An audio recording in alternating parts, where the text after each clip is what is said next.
Well, as we get in the match here, Matt Sperling came up to me at one of the Grand Prix with the dual decks. He's like, "Hey, do you want to play me in Shanra versus Jace, or as I like to call it, Fire Breathing versus Repel?" Yeah. And I did. And I did. Yeah. I'm sure you were successful. As we see Dominic Casali on the right playing Esper Stoneblade against Tony Chu on the left playing Jund. Tony Chu, a player that has had some success on the Open Series. And Dominic, a new face here, but looks like he's doing okay in the game that we're watching. Yeah, Elspeth is, all the 4-mana Planeswalkers has sort of gotten a new context because of Bug. Because Planeswalkers are pretty good against Bug, and 4 mana is an important flashpoint because of Abrupt Decay and to a lesser extent Inquisition of Kozilek. I remember Caleb Durward came up to me at GP Denver, I believe, and asked me, what do I think the best card is in Legacy that no one's playing?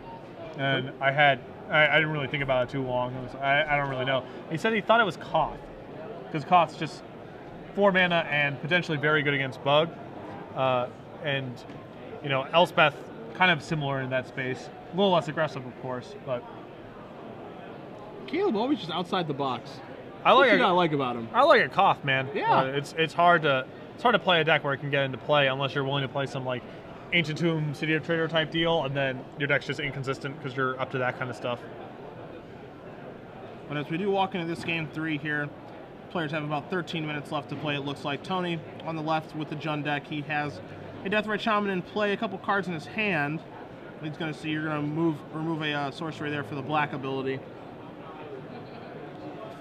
He's going to untap, he's going to draw, and he's got to figure out the best way to beat that Elspeth. And what looks like Jete is actually in play as well to go along with that token. So you're going to see here a Dark Confidant. He's going to play a Badlands and pass a turn back.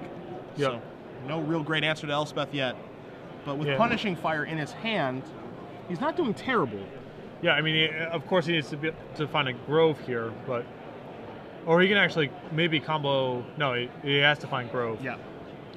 So a lot of this hinges on whether or not that Confidant can survive long enough to either find a Grove, ideally, or just find enough stuff to keep that Jit from going on a guy. But it looks like Dominic has a Path to Exile in his hand, so I assume that's going to be taking care of the Confidant, and then Elspeth plus Jit has a way of wrapping up things pretty quickly.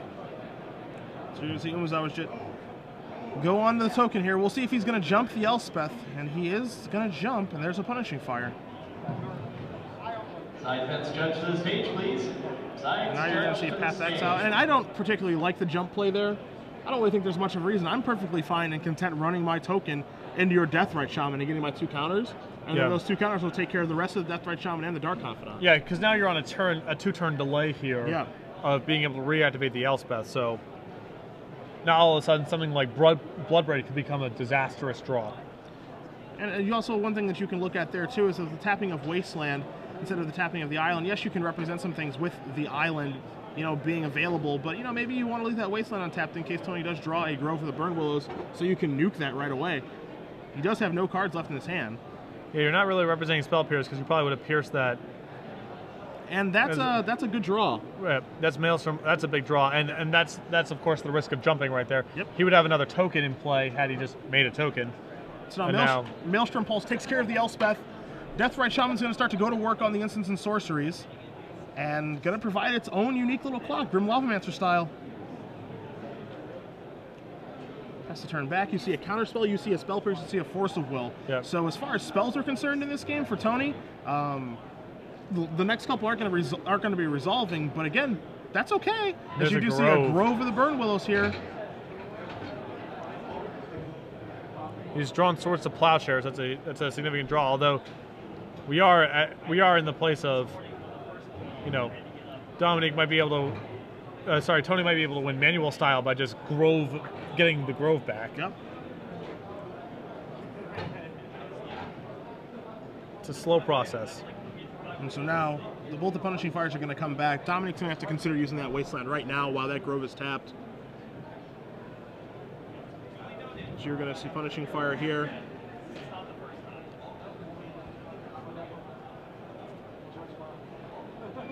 Is Tony going to cast the other Punishing Fire? That's the question. But I think if you're Dominic, I mean, he does have a couple decisions here with the swords, but I think the most important one is that you have to Wasteland that Grove. It has to happen. Punishing Fire you. That's probably going to draw a Spell Pierce, I would assume. Counter spell.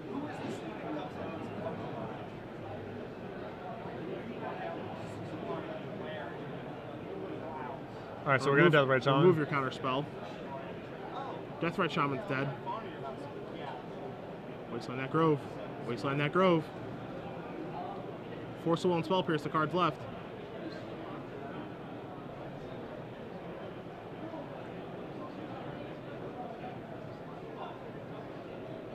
Both players getting the life total sorted out as far as punishing fire damage and all that good stuff.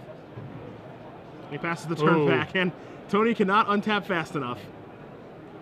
So this is just going to finish it, I think. Yeah, so he draws a Deathrite Shaman.